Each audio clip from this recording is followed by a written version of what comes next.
This is part 4 of the Modern Monetary Theory series. In part 1, I reviewed the flaw, which is the fact that the investment strategy of our government trust funds that pay for things like military pensions and Social Security became outdated after 1971 when we went off the gold standard. In part 2, I reviewed the second flaw, which is the failed assumption of a government we do not have, where politicians can put aside their agendas to fix our tax code and control inflation without annihilating each other for political gain. In part 3, I reviewed the 9 variables we should be using to grade government spending beyond which political party suggested it because that's not working anymore. And in part 4, I'll bring it all home and present 2 ideas to address these major flaws and some other ones as well. So if you didn't see parts 1, 2, and 3, you should stop this video and watch those first. And this is your chance to do so. Okay, so those were the variables that were presented in part 3, and those were the directions we wanted those variables to go in. We want things like poverty and wealth inequality to be declining, and we want things like our economy and the middle class to be growing. And we also want any changes to our tax code to make it more equitable, not less equitable. But most people don't understand how our tax systems work beyond the fact that they don't like to pay taxes. Even you most likely can't state the differences between personal income, estate, capital gains, and corporate taxes, or even payroll taxes that you've been paying most of your adult life. But in theory, taxes are one resource the government can use to cover spending. General taxes like personal income tax, corporate income tax, capital gains, and estate taxes are collected for any purpose the government wants, so they are deposited in the government general fund, which is like the federal government's banking account. And dedicated taxes that are collected for specific purposes like Social Security or Medicare go into federal trust funds set up for those programs. So those trust funds are like IOU accounts for those programs. Now, the taxes that go into the general fund can be used to purchase any good or service the government wants. And if the government competes with the private sector or private citizens and companies for those goods and services, it can drive prices up and create inflation, which could possibly go against the direction we want inflation to go because we want inflation to be declining or at a steady, acceptable rate. But if the government spending isn't competing with the private sector for goods and services, it most likely won't cause inflation. Like if the government hires a bunch of unemployed Americans, it's probably not going to drive labor cost up because those Americans already weren't working, so they can be hired at prevailing wages and not inflated ones. Now, general taxes collected can also be transferred to Americans so that those Americans can go out into the economy and acquire goods and services for themselves, like VA benefits paid to military veterans. There are no dedicated tax systems established to pay VA benefits, so those benefits are paid with general taxes from the general fund. Transfer payments could also be paid with dedicated taxes, collected for specific purposes that were placed in a trust fund, like when Social Security pays benefits to elderly Americans, widows, and orphans from Social Security taxes that were collected and deposited into the Social Security Trust Fund. If total transfer payments to all Americans was too high, that too would likely cause inflation. Imagine if the government transferred $1 million to every American. That's a lot of new dollars chasing goods and services, so we would expect inflation to increase. Under our current system, if our government doesn't collect enough general and dedicated taxes, debt is used as the resource to finance our shortfall. Now, one interesting difference between general and dedicated taxes is that if we collected more general taxes than were needed to pay general expenses, which really doesn't happen anymore, those extra general tax dollars could be used to reduce our national debt if we wanted to. But if we ever collected extra dedicated taxes and have money left in our trust funds after paying benefits and bills, it will always create more debt, and here is why. First, let's have the government, through the Department of the Treasury, create and issue some national debt by assuming some American citizens have $100 billion that they didn't spend and wasn't taxed back by the government. The government issued $100 billion in public treasury bonds that will pay future interest and are subject to the debt limit, and the public pays for those bonds by depositing their $100 billion in the general fund, which the government then spends on goods and services and paying interest on those bonds. So there is now $100 billion in outstanding public national debt in our example. The general fund is now empty, so the government issues another $100 billion to a bond mutual fund. The mutual fund pays for the treasury bonds by depositing the investors' $100 billion in the general fund, which the government also spends on goods and services and interest payments on national debt, which is now $200 billion. It's payday and society runs payroll. General taxes like personal income tax withheld from your paycheck are deposited into the general fund, and dedicated taxes withheld from your paycheck like Social Security and Medicare are deposited into their trust funds. After paying general expenses, it is found that there is a surplus of $100 billion in the general fund. So the government decides to reduce outstanding national debt and uses that $100 billion in extra general taxes to repay the public the $100 billion that it borrowed, which satisfies and retires that public debt. So national debt has been reduced by $100 billion. And after paying Social Security benefits, it's found that there's a surplus of $100 billion of dedicated taxes left over in the Social Security fund, which by law must be invested in special issued treasury bonds, which increases the trust fund by $100 billion. To pay for those special issued treasury bonds, the Social Security Trust transfers the $100 billion of extra taxes to the government's general fund, which happened a lot in the past and how the Social Security Trust Fund grew to approximately $2.8 trillion. Most of the time, the government spends this money on general expenses now that it is in the general fund.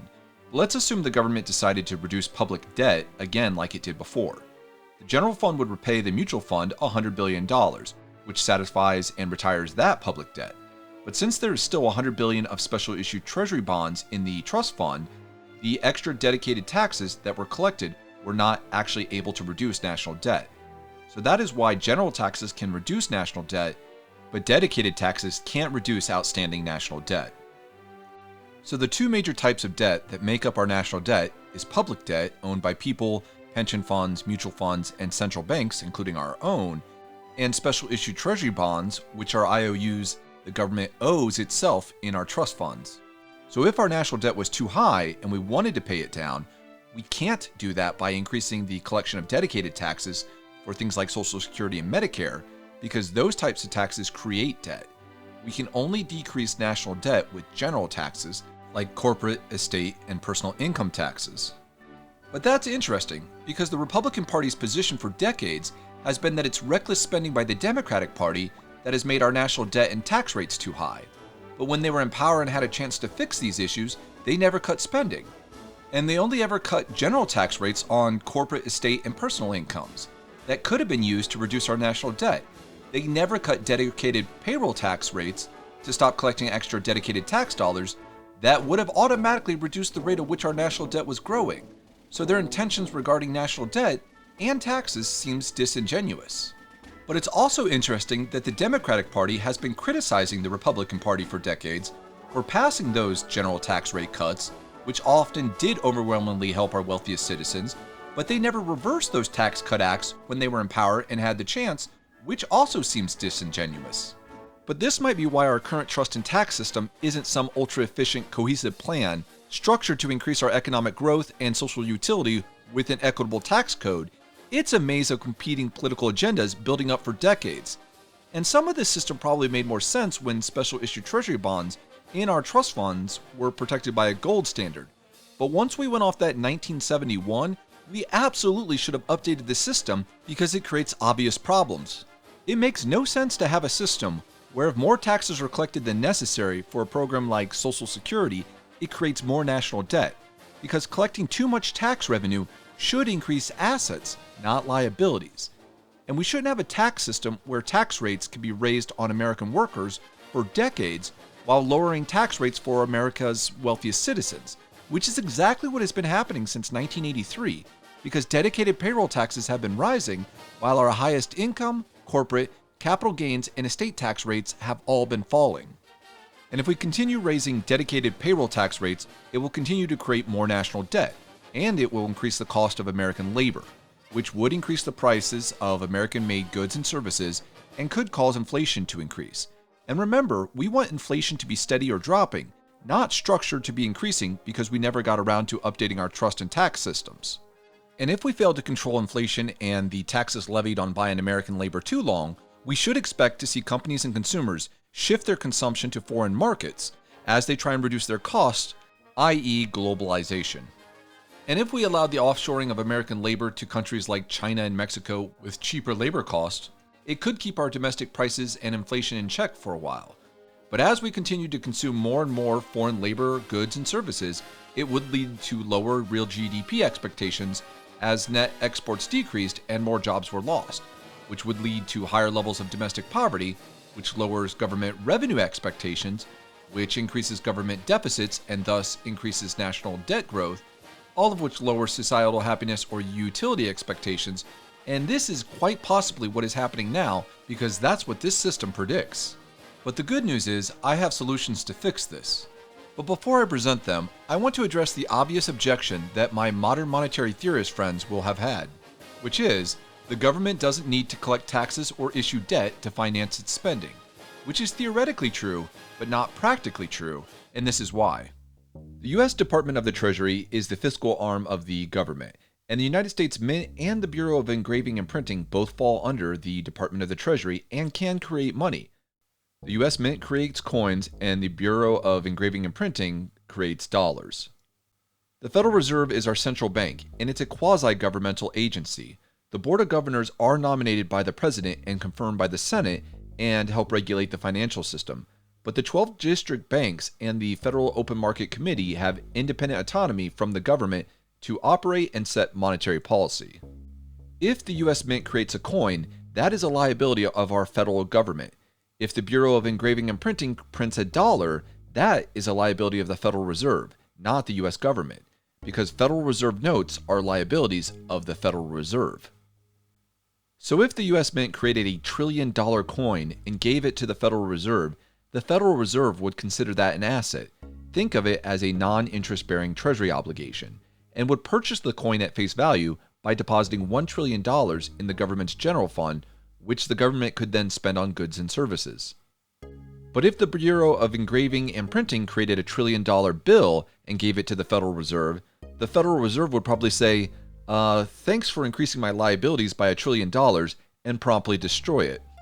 But the Federal Reserve does reimburse the federal government for the cost of creating paper currency for the paper and ink used, so it would deposit 17 cents in the government's general fund, which the government could then spend on goods and services, because 17 cents is the approximate cost to create a single paper dollar or note in 2023.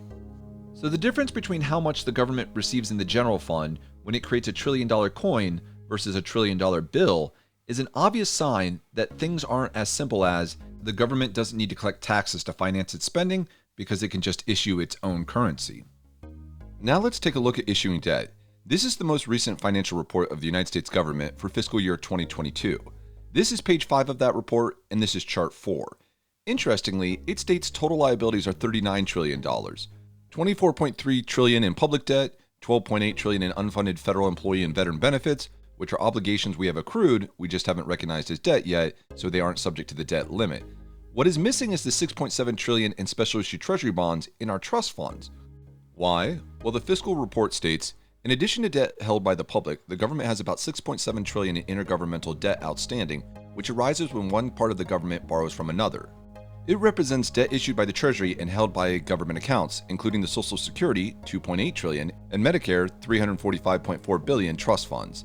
Intergovernmental debt is primarily held in government trust funds in the form of special, non-marketable securities by various parts of the government.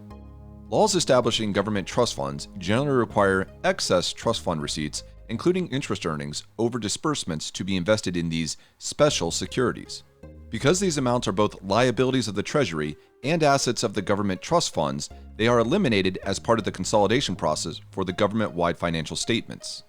So because special issue debt is both an asset and a liability to the government, it is just left out of charts like this. However, inside this $24.3 trillion in national debt is federal debt held by the public, is debt held outside of the government by individuals, corporations, state and local governments, the Federal Reserve Board, foreign governments, and other non-federal entities. And we can confirm the Federal Reserve owns that debt by reviewing the Federal Reserve's balance sheet. Over $4.9 trillion of national debt right there, and a lot of that was created during quantitative easing operations in 2009 during the financial crisis and 2020 during COVID stimulus responses, which is the closest thing the government has ever done to full-out money creation under modern monetary theory, and why I know it's a valid theory, because we already did it. But if we can quantitative ease debt into existence, we probably need to be able to quantitative disease it out of existence, or create a resource for the government to use in the future that isn't subject to the debt limit later, like when the US Mint creates coins, or have Congress get rid of the debt limit altogether, or require Congress to align its tax and spending fiscal policies with the Federal Reserve's monetary policies when it comes to combating inflation. But the difference between how the government considers special issued national debt owned by government trust funds both an asset and liability and omits it from charts like this, but includes national debt here that is owned by a quasi-government agency like the Federal Reserve, is an obvious sign that things aren't as simple as the government doesn't need to issue debt to finance its spending because it can issue its own currency. And if my MMT friends still want to argue that point, they should pause this video on each page and read this paper I wrote on that subject that goes much further in depth. But for everyone else, let's get back to those solutions I promised you. First, if we want to maintain our system where separate dedicated taxes are placed in separate trust funds for dedicated programs, we need to invest any excess dedicated taxes left in those trust funds after paying benefits and bills in anything besides national debt, which would sever the intergovernmental transfer process that converts dedicated taxes to general taxes, and would convert our current trust IOU account system into a trust savings account system, which is what it was intended to be. Our trust funds would still receive the dedicated taxes collected from Americans, and those trust funds would still complete benefit payments to other Americans. The excess taxes in these trust funds, if any, just would no longer be available to subsidize general tax rate cuts because they would be buying assets, not national debt, which I fully explain in this video, balancing the US budget by trust fund optimization. Now, as a society, if we don't want to open up our trust funds to investing in non-government debt, because other investments are too risky, which isn't true and is a common misconception because people understand investments about as well as they understand taxes, then we should just get rid of the trust fund system altogether and account for the $6.7 trillion trust fund balance that represents future obligations from those programs, like we do with these federal employee and veteran benefit payable obligations that will be paid in the future. And then we could combine all our different federal tax systems into a single unified tax system with a simplified tax rate and deduction structure, which I explain in this 3-part series, why we need a unified federal tax system. Because at some point in our past, our tax system should have evolved into a unified tax code that prevents politicians from taxing Americans differently and discriminately. And our trust funds should have evolved into sovereign wealth funds that grow assets, not national debt, and future interest expenses. And if we are truly created equal and endowed with the same unalienable rights to life, liberty, and the pursuit of happiness, we should have equal representation by our government through our tax code. So that is what I attempted to structure with the 2 solutions I presented, an optimized trust fund system and a unified tax code. Now, it took me 4 years to understand our monetary, fiscal, and tax systems well enough to know how to fix it. So don't feel bad if you don't understand the intricacies of this plan completely. Just be open to acknowledging that something is broke, and the same people that broke it may not be the right people to fix it this time. So invest your time wisely and vote for me when I run for office.